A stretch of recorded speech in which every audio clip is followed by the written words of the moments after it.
28 सितंबर को गणेश विसर्जन और ईद मिलाद उन नबी का त्यौहार मनाया जाने वाला है, जिसे लेकर रायपुर पुलिस ने आज शांति समिति की बैठक आयोजित की।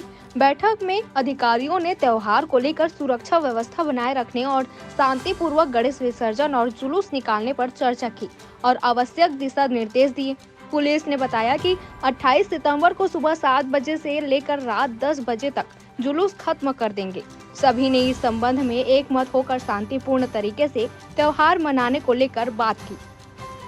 आज गणेश विसर्जन को लेकर और ईद मिलादुन्नबी के जो जुलूस निकाला जाना है उसके संबंध में आज शांति समिति की बैठक आयोजित की गई थी, जिसमें 28 तारीख को मुस्लिम भाइयों के द्वारा ईद मिलादुन्नबी का त्यौहार मनाया जाएगा, जिसमें एक जुलूस भी निकाला जाएगा। तो जुलूस का जो टाइम है उसको तय किया गया है कि सुबह 7 बजे से लेकर 10 बजे तक वो जुलूस ख़त्म कर देंगे, जो कि मालवीय रोड के पास से निकलेगा और सदर बाज़ार होके कोतवाली चौक के पास जाकर ख़त्म होगा। तो इस प्रकार से इसमें सभी लोग मिलकर सौहार्दपूर्ण तरीके से ईद मनाएं और गणेश उत्सव का त्यौहार मनाएं और गणेश विसर्जन करें। इस संबंध में आवश्यक चर्चा की गई, आवश्यक निर्देश दिए गए और सभी ने एकमत होकर शांतिपूर्ण तरीके से त्यौहार मनाने के संबंध में बात की है।